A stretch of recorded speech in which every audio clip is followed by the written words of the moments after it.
Hey everybody, Jeppy here, and are good pull rates actually ruining collecting Pokemon cards? For years, we've chased those elusive chase cards, but you know what happens when every pack feels like a hit? We're diving deep on a controversial take that could change your view of your collection forever. Believe it or not, getting more insane and valuable hits in Pokemon packs might be the worst thing for the hobby. It sounds crazy, but the increased accessibility of chase cards could be stripping away the very excitement of what makes collecting so thrilling. Let's explore why easier pulls might lead to a less valuable collection. Remember the rush of pulling that one chase card out of opening countless packs? Now, what if that feeling slowly fades away over time because every other pack feels like you're getting a hit? We're questioning whether the thrill of the chase and the long-term appeal of Pokemon card collecting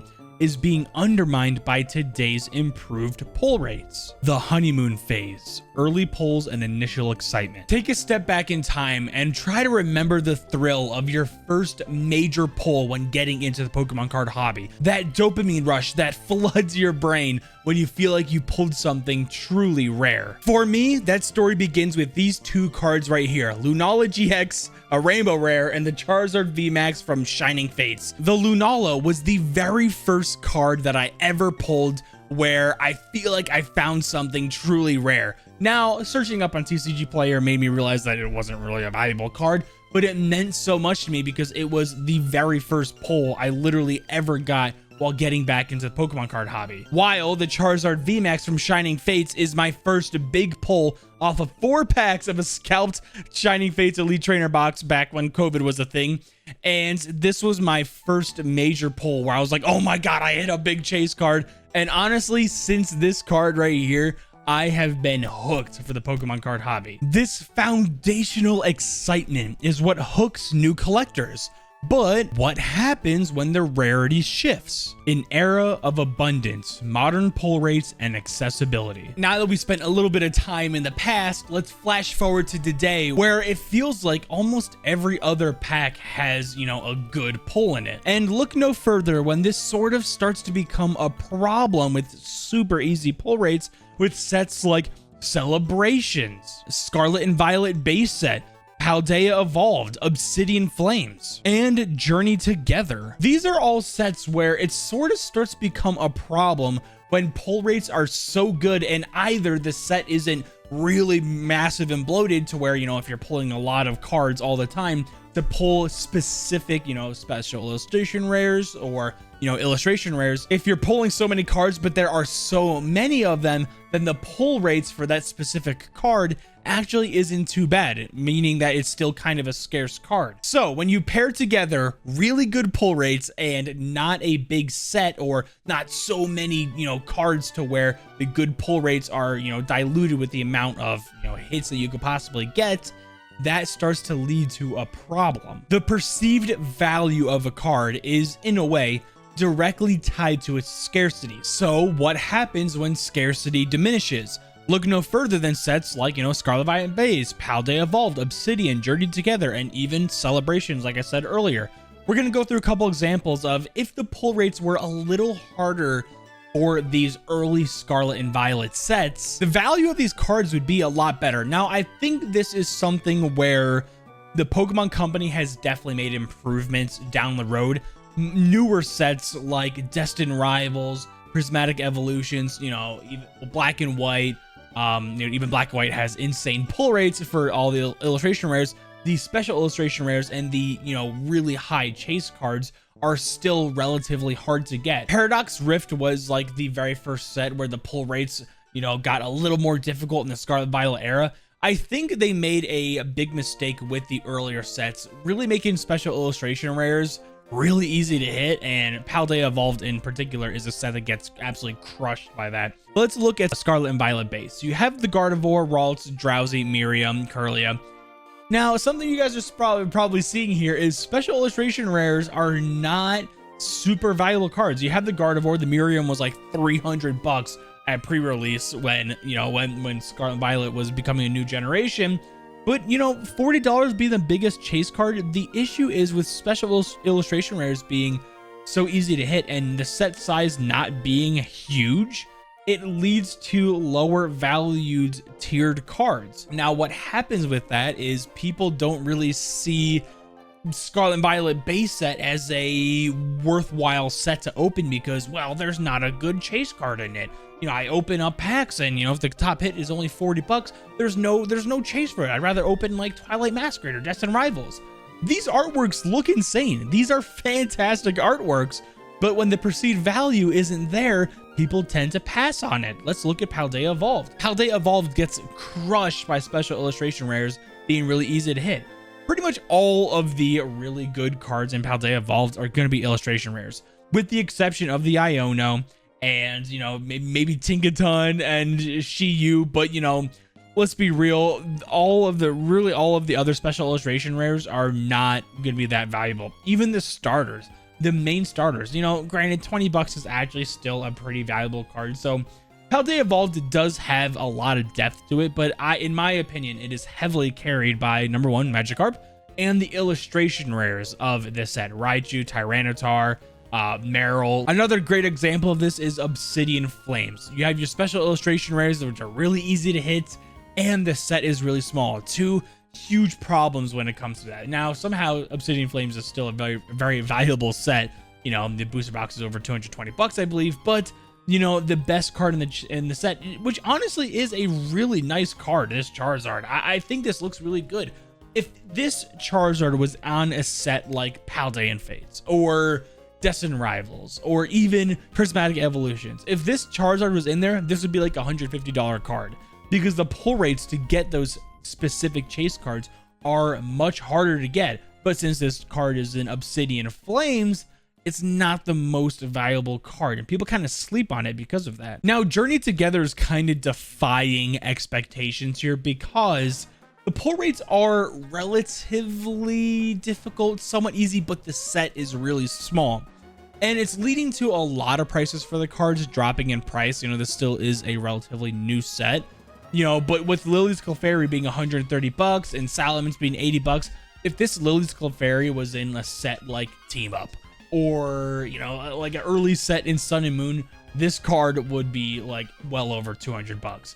But I also think that not a lot of people are opening Journey Together right now, but give this set enough time and with enough people opening it, these prices are going to get absolutely crushed. Yes, these are amazing and beautiful artworks.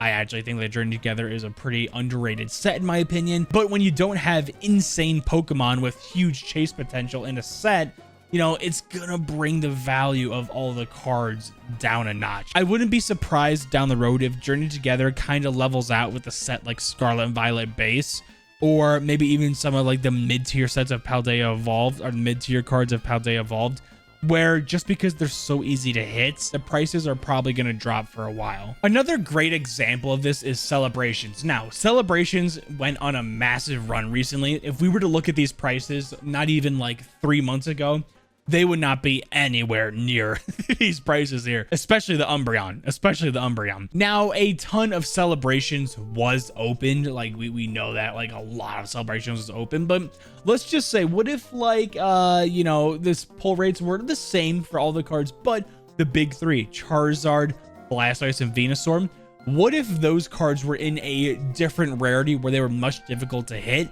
Wouldn't Celebrations be like way more fun of a set to open and more justifiable to open as the set ages? Say, let's open it right now. What if these cards were like $150 each, with the Charizard being 200 bucks, just because the scarcity of the cards was increased? You get what I'm saying? I don't want every single set to be like Chilling Reign or Fusion Strike or Evolving Skies, where, let's be honest guys, it's absolutely miserable to open those sets. Like opening up Chilling Reign, Fusion Strike, and Evolving Skies, and like early Sword and Shield sets like that, where you don't have a trainer gallery or a Galarian gallery, or even in Scarlet and Violet where you don't have illustration rares and special illustration rares, when all you're banking on is a huge, massive alt art hit. The opening experience of those sets are absolutely dreadful. I don't want every set to be like that, but I think there needs to be a good mix of scarcity for the top chase cards, but a fun opening experience for the average collector so that it doesn't feel like it truly isn't worth it at all to open up cards. The diminished thrill, collector fatigue, and market impact. Are collectors feeling less excited when opening up packs where hits are feeling way more common? It's kind of a true thing. You look at like rip and ships, or just even the overall prices of cards on sets like on sites like TCG Player and eBay.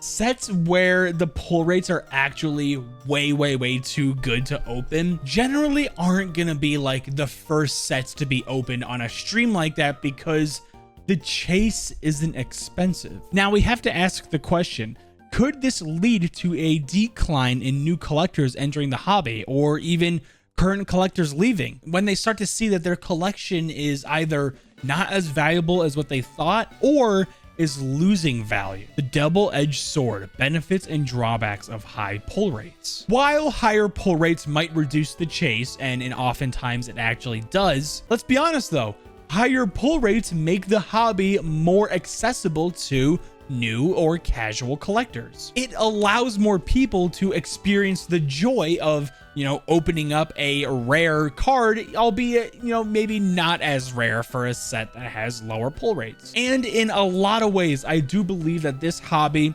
is absolutely run by the casual collectors. Yes, of course, you have your investing channels and your people who, collect cards and collect sealed products to hold on to them to value.